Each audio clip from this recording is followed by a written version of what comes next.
el tema anterior, que sigue siendo neoplasias.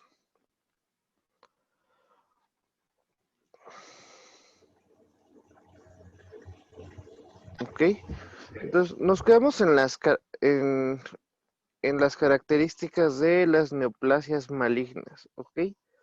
Y en sí, pues vamos a repasar rápidamente cuáles son las de las benignas antes de avanzar.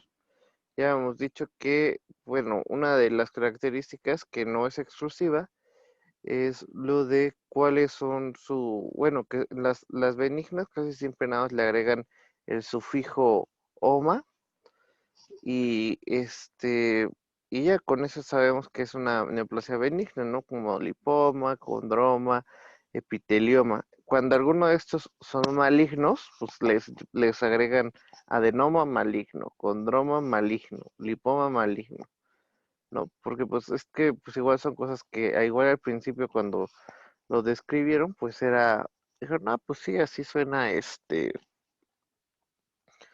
así ya podemos clasificarlo, pero conforme pues va avanzando el tiempo se van descubriendo más cosas, entonces quizás será más complicado cambiar el sufijo de lipoma a otro, o bueno, el oma por otro y decidir mejor solo agregarle que se trata de una variedad maligna de un tumor que usualmente es benigno, ¿sí? Y las características habíamos dicho que son que el tejido está bien diferenciado, no invade otras partes que no sea ese tejido, respeta muy bien los márgenes, casi siempre son encapsulados y están bien delimitados. No hay esa reacción inflamatoria como aparece en en las neoplasias malignas y están poco vascularizados a diferencia de los malignos, ¿no? Esas son como sus características. Las células se encuentran bien diferenciadas de un solo tejido, como hemos platicado, o de varios, como es el caso del teratoma. Y y ya no, o sea, estas, como hemos dicho, potencialmente es difícil que estos causen pues la muerte, aunque sí pueden darse casos. Aquí nosotros vemos que las células, aunque son pocas, pues están bien diferenciadas, los núcleos no se ven afectados y la morfología se respeta. Al parecer, es una muestra, una biopsia de lipoma. Ujú. Aquí vemos puro tejido adiposo en realidad. Ujú. Y de el maligno, nosotros vemos que el maligno los vamos a dividir en dos de acuerdo a su origen. El origen nos vamos a referir qué células fueron las que iniciaron todo el desastre, ¿no? Si se trata o empezó el problema tiene origen en células de tipo epitelial, pues se le va a llamar carcinoma. Y si el origen de las células que lo causaron es de origen mesenquimal, es decir, de hueso, músculo o tejido cartilaginoso, lleva el nombre de bueno, tiene la terminación de sarcoma, sí, sarcoma. Y el otro va a tener más bien la palabra a la que va a rodear eh, el nombre de la enfermedad va a ser carcinoma, ¿no? Por ejemplo, carcinoma epidermoide, ese es en la piel, ¿no? Adenocarcinoma gástrico, y ya nos dice que es un carcinoma de las células, de las células glandulares del estómago. Hepatocarcinoma es un cáncer de los hepatocitos. Fibrosarcoma es un cáncer del tejido conectivo. Osteosarcoma es un cáncer de tejido óseo. Condrosarcoma es un cáncer de tejido articular, ¿sí? Eh, entonces, de cartílago, perdón, de cartílago sería el condrosarcoma. Y bueno, ya hemos visto, ¿no? Que las características son que está muy vascularizado, que es un tejido que ya no se diferencia del tejido original, se ve muy distinto, tiene se ve como se ve, o más bien no se ve, sino que tiene una reacción inflamatoria alrededor de él, y además pues se ve en las muestras histológicas macroscópicas, ¿no? Está súper vascularizado, tienen un crecimiento por lo mismo muy rápido, y las células no son bien diferenciadas, son células que están que ya no se parecen nada a las del tejido de donde salió.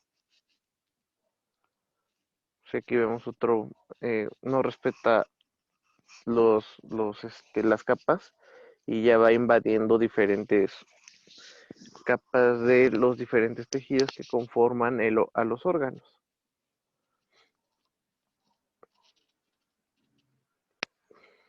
¿Sí? Nos habíamos quedado, creo que de hecho aquí en la nomenclatura de las neoplasias, cuáles eran las excepciones. Y era el linfoma, el melanoma, el seminoma, el sarcoma de Busch y el linfoma de Hodgkin.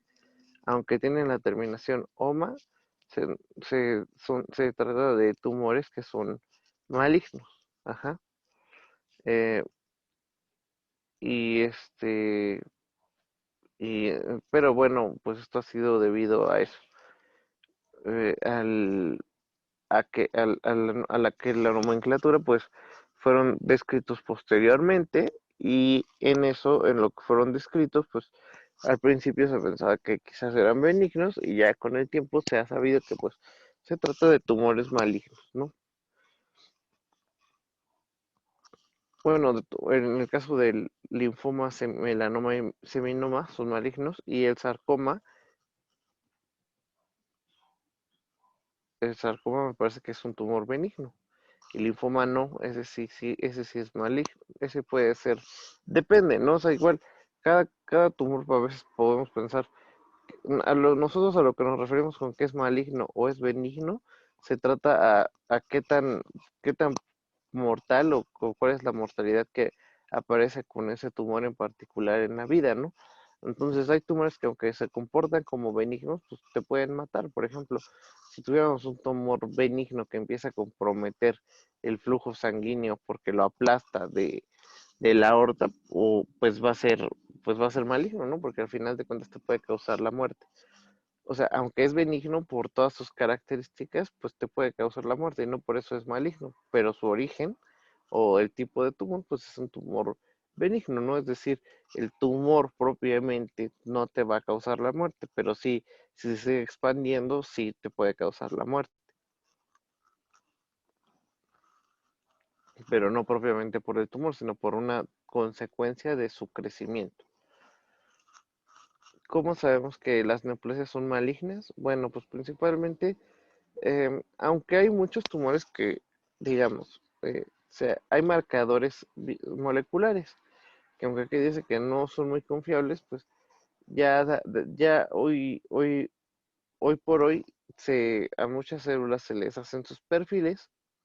Es decir, yo tengo una célula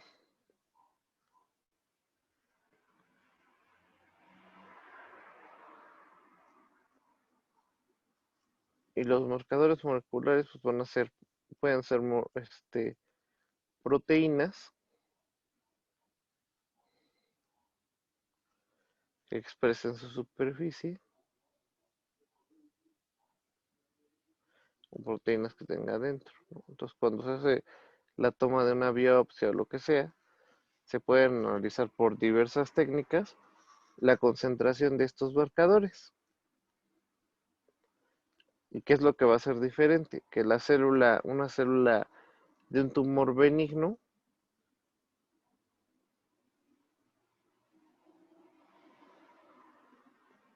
no los va a tener, ¿sí? Y estas proteínas pues, tienen nombres específicos o marcadores o se les hace cariotipo para ver cómo está el ADN particularmente de esa célula, si tienen algún cromosoma frágil o alguna cosa que esté causando esa malformación, y a partir de ellos se puede determinar si estos marcadores son agresivos o no. Esto se ha visto pues a través del tiempo, ¿no? Hagan de cuenta que toman 50 personas, tienen digamos, hablemos de un ejemplo, un lipoma maligno. Entonces, este lipoma maligno, los dos son iguales, ¿no? O sea, se están desarrollando mal y todo.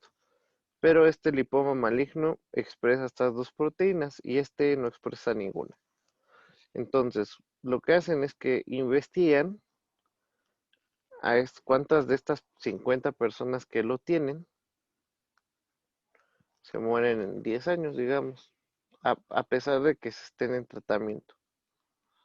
Y digamos que este que expresa este marcador que le vamos a llamar em, AX y este que le vamos a llamar proteína X, mueren 45 a pesar del tratamiento. Y este, que no expresa ninguno, pero que son iguales los dos tumores, mueren 5 con tratamiento. Entonces, a partir de estas dos, nosotros, bueno, en la medicina, pues no solo lo estudia una persona, sino que lo estudian muchos alrededor del mundo y dicen, bueno, pues es que este tiene una mortalidad del 45%, mientras digo, perdón, es del 100 entre 5 son 20, 20 por cada 5. Este,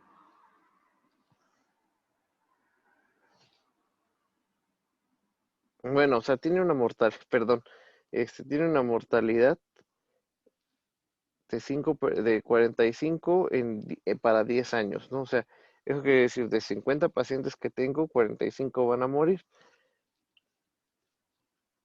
Ah, pues sí, del 90% tiene pues tiene una mortalidad del 90%, mientras que este tiene una mortalidad del 10%, ¿sí? Entonces, eso es lo que luego se les ve a los marcadores y ya sabes si uno es más potencialmente más mortal que el otro.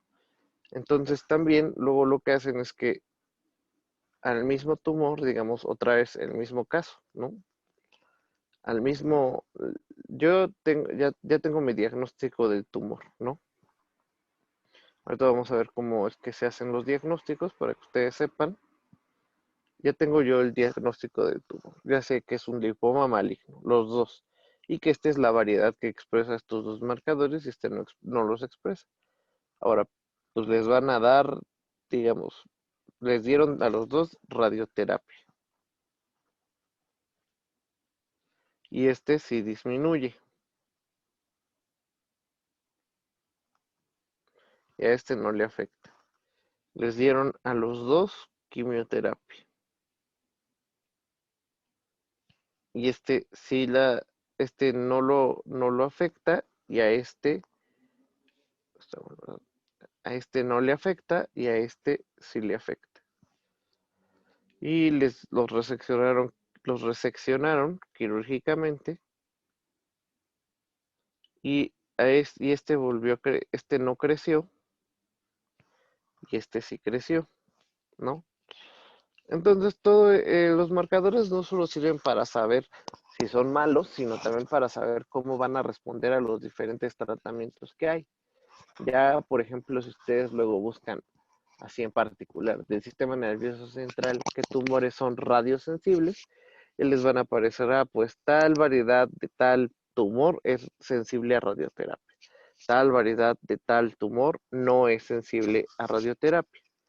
Y así pueden ir sabiendo cuáles son los diferentes marcadores que van a reaccionar bien o mal a las diferentes terapias que hay. Para que ahorren tiempo. Bueno, pues sí, para que ahorren tiempo con su paciente y se les dé el mejor tratamiento disponible para la variedad de tumor que existe en ese paciente particular. Para eso es que es importante la existencia de los marcadores, no solo para saber si son benignos o son malignos, sino también para saber cuáles son los mejores tratamientos que se les pueden dar. A su vez, pues también pues luego hay marcadores de mal pronóstico, ¿no? O sea, digamos, ahora que yo dijera que cuando expresa, y puede ser al revés, inclusive, puede ser que no solamente es que exprese, sino que no exprese. Si por ejemplo puede ser que, vamos a poner ese ejemplo, igual del lipoma maligno, esto es un ejemplo, ¿eh? Vamos a poner este marcador, se llama CDX, este se llama PX. Igual, lipoma maligno, 50 personas, ¿y qué es lo que hacen, no? Se ha visto que cuando tienen estos dos, responden bien a quimio y a radio, y tienen una supervivencia del 90% en 10 años. Y que cuando no expresa ninguno de esos dos marcadores, no les hace nada la quimio ni la radio y vuelve a crecer. Tiene una mortalidad, ay, perdón, del 90. Y tiene una mortalidad del 0.1%. Y ese tiene una mortalidad del 95%. ¿Sí? Entonces luego también cuando se hacen los diagnósticos se tiene que llegar a veces de acuerdo al tipo de tumor hasta el diagnóstico celular, que es el diagnóstico de qué es lo que está expresando ese tumor o qué no está expresando. Y con base a esos marcadores se sabe cuál es el tratamiento ideal o pues si ya no hay tratamiento, ¿no? También porque pues a veces hay tumores que no reaccionan a nada. Por ejemplo, hay tumores muy agresivos como los de páncreas. Los adenocarcinomas de páncreas son súper agresivos y los pacientes se van súper rápido. Este, el tratamiento difícilmente responden a lo que sea y y pues mueren. Son pacientes que terminan muriendo. Entonces, en esos casos también es importante saberlo porque se les tiene que dar pues una muerte digna, ¿no? Es decir, que ellos antes de morir no estén sintiendo dolor, los síntomas se reduzcan lo más que se pueda, eh, y pues platicarlo, ¿no? No darles falsas esperanzas de que se van a curar. Todo eso se tiene que manejar de acuerdo al tipo de tumor que se encuentra. Entonces, todo eso es muy importante para el diagnóstico y los marcadores, por eso es que son importantes a veces, ¿no? Para saber cuáles son las variedades pues, celulares de los tumores en las que van a reaccionar bien o mal a un tumor o que son de mal pronóstico, es decir, que no van a reaccionar bien a ningún tratamiento. Los criterios de malignidad, igual que los de benignidad, o sea, son los mismos, van a ser el grado de anaplasia, el grado de mitosis, bueno, cómo es la mitosis, el grado de invasión y si existe metástasis. Entonces, en la anaplasia es una falta de diferenciación y hay pleomorfismo celular, es decir, hay varios tipos de células en diferentes etapas, ¿no? ¿Qué es lo que vemos aquí?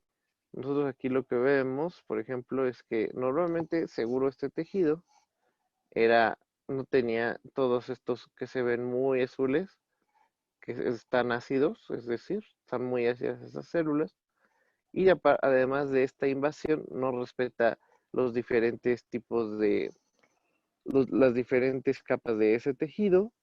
Ya hay una infiltración del sistema inflamatorio, que son los leucocitos, ya hay por aquí infiltración de linfocitos, y además los tipos de las células se ven diferentes, se ven desdiferenciados y este, no se ven, y además en diferentes etapas de desdiferenciación, ¿sí? Si nosotros viéramos esto un tumor, la bola del tumor o lo que fuera del tumor serían las mismas células en el mismo nivel de diferenciación y sin infiltración de linfocitos, ¿sí? Del otro lado, pues vemos lo mismo, ¿no?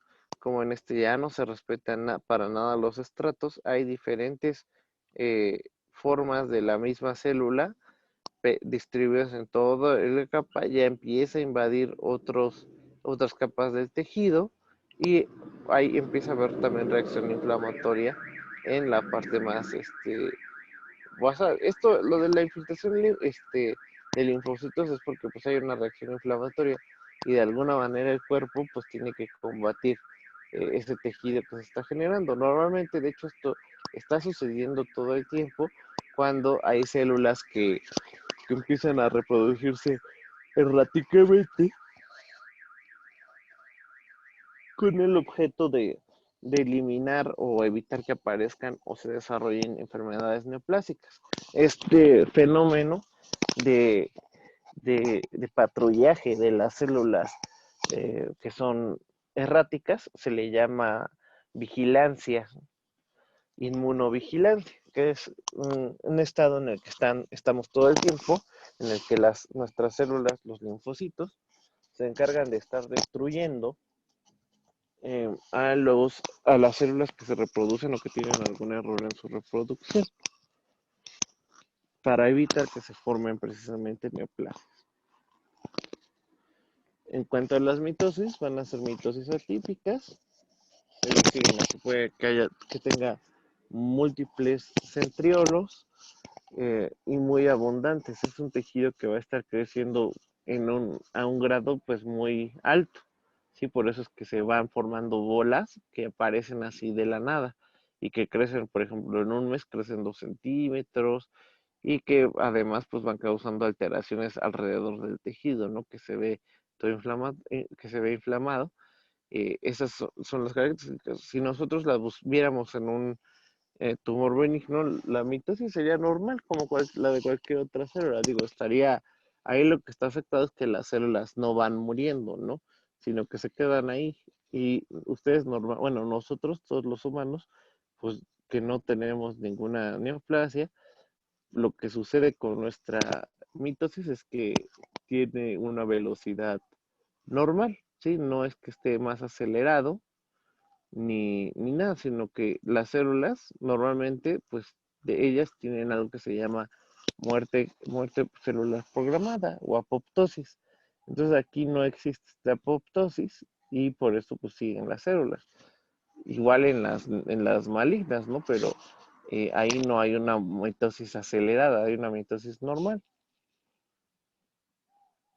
Aquí vemos, por ejemplo, el núcleo, cómo se va dividiendo en diversas formas. Normalmente lo que hemos visto es que, bueno, o sea, no nosotros, pero lo vamos a ver en biología, pero lo que se ve cuando se va dividiendo la célula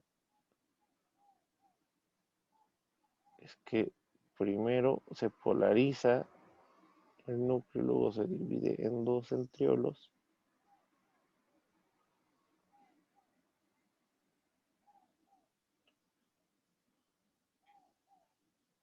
Y así se divide el material genético hasta que se dividen ya las membranas y queda cada célula con su núcleo, ¿no? Pero aquí podemos ver que el centriolo ni siquiera se ve bien dividido, sino que todo el material genético se ve disperso como si ni siquiera se tratara eh, de una célula eucariota.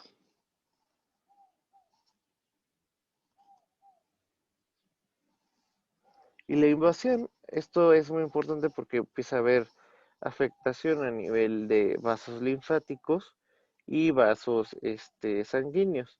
Esto es muy importante porque los tumores malignos tienen algo que se llama diseminación. Es decir, digamos, aquí se ve el tejido como sería si hubiera sido sano.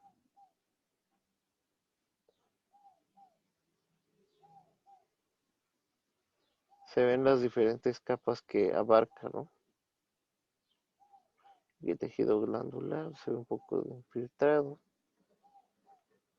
Ya se ve el tumorzote, ¿no? Todo esto es el tumor.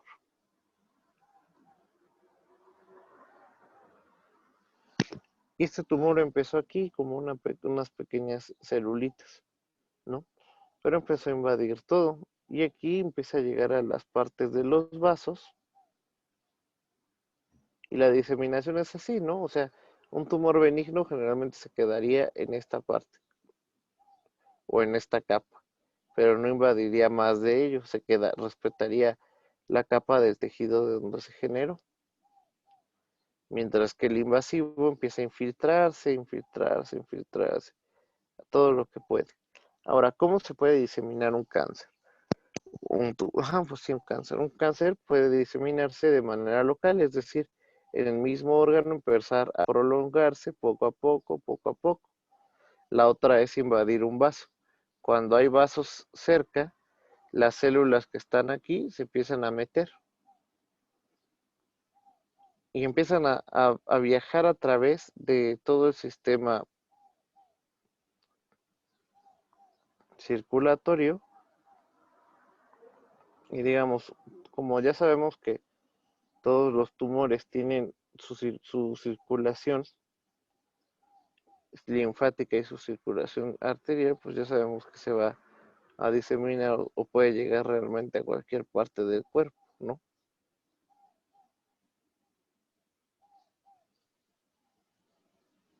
Entonces, digamos, yo tengo un tumor en pulmones, ¿no?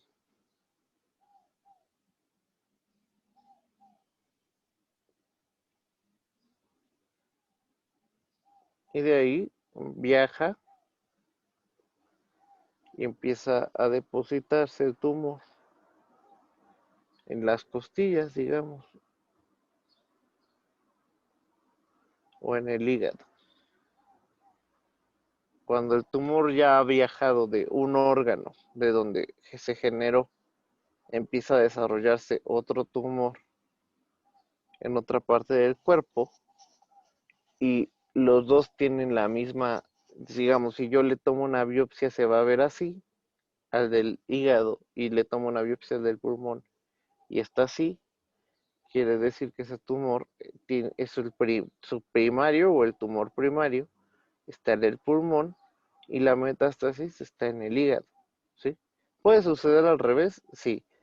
Puede ser que el primario sea del hígado y el secundario en el pulmón. Ahora, ¿cómo yo sabría eso? Para yo poder saber eso, yo tengo que tomar una biopsia de los dos. Y de ahí yo voy a ver que el tipo celular o la variedad celular va a ser, por ejemplo, no puede haber lo normal es que haya células del pulmón en el pulmón, ¿no? Pero si hay células displásicas del hígado en el pulmón, quiere decir que el primario si hay células displásicas de, de hígado en el pulmón, pues quiere decir que el primario está en el hígado. De igual manera, lo normal en el hígado es que haya hepatocitos, ¿no? Y pues digo, si hay hepatocitos alterados ahí, pues es un cáncer de hígado.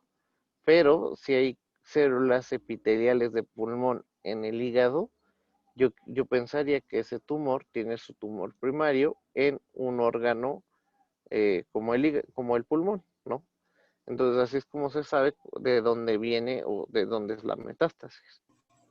También pues a veces lo que se descubre es que se hacen las imágenes, la tomografía o la resonancia magnética y en la primera, por ejemplo, en el primer año de diagnóstico, pues se detecta que el tumor estaba en el cerebro, en el primer año. Y en el segundo año, o bueno, en el quinto año, digamos, lo tratan y todo, pero es resistente, ¿no?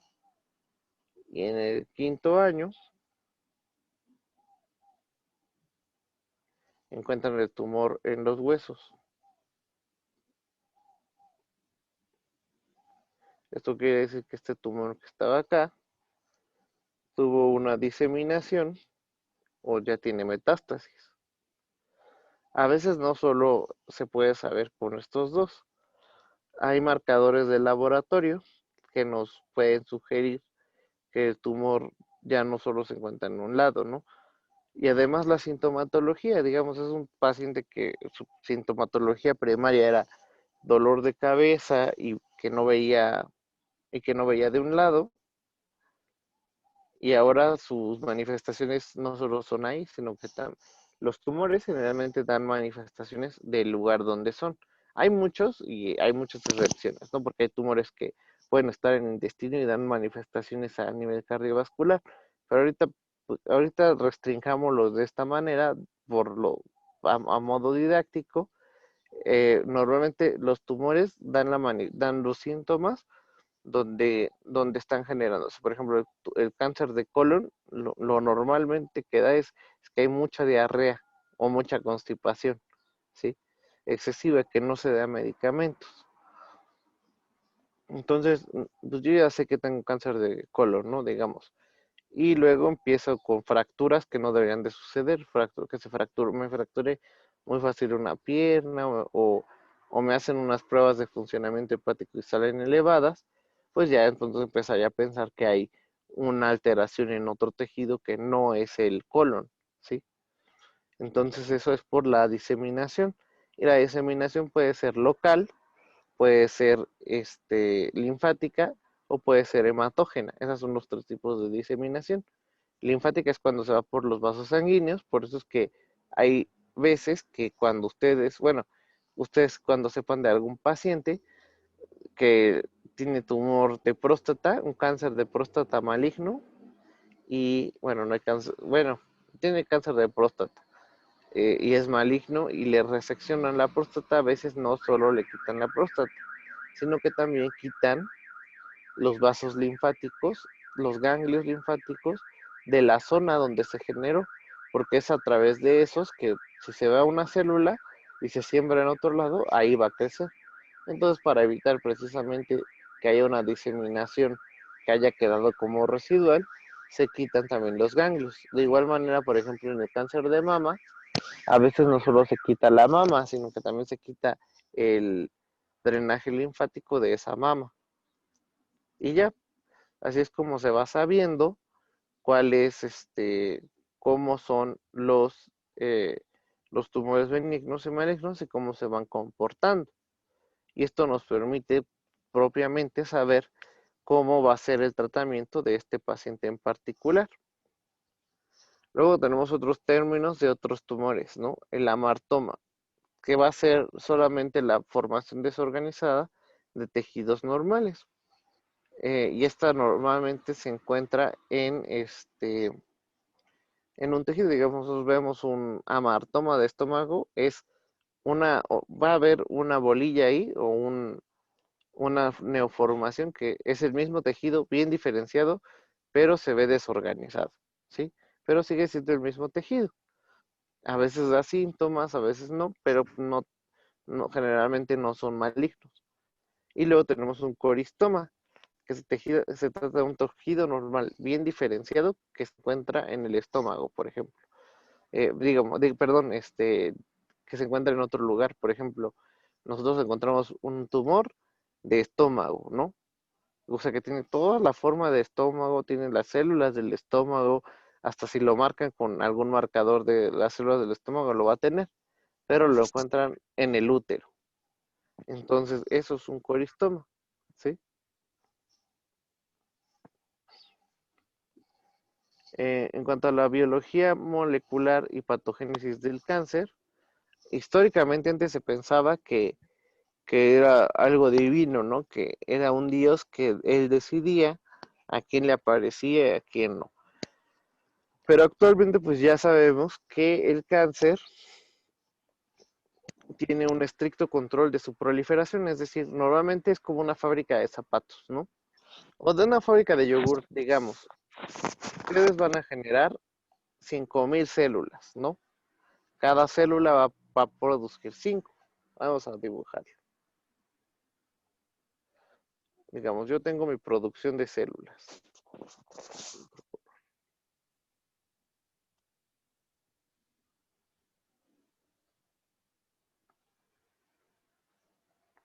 Yo tengo mis 5 células que van a estar dando que van a estar produciendo más células, ¿no? Y estas van a producir, cada una va a producir 5.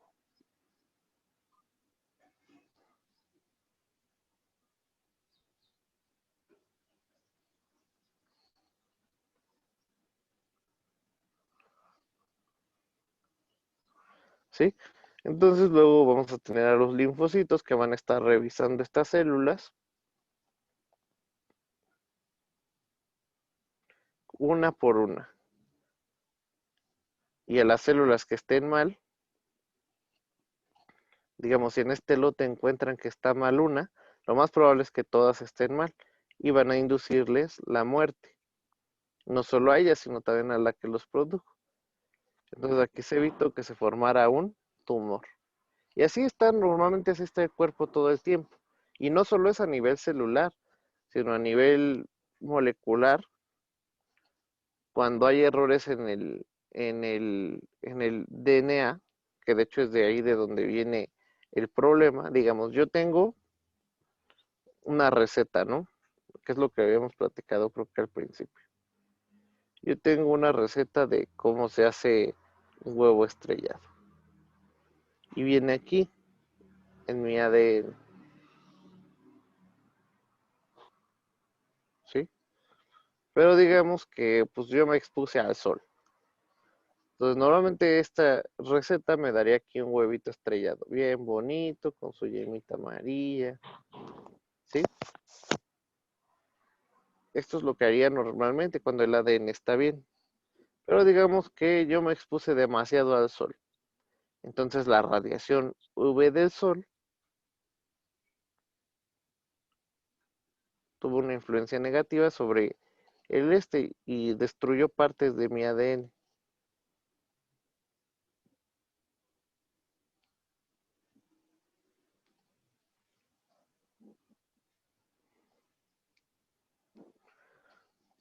Y ahora mi huevito me sale así.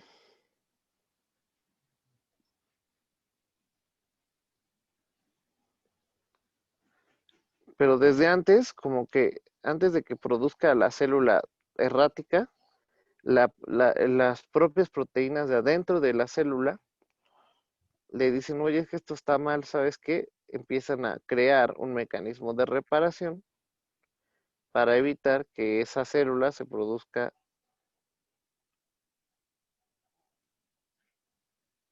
así, ¿no?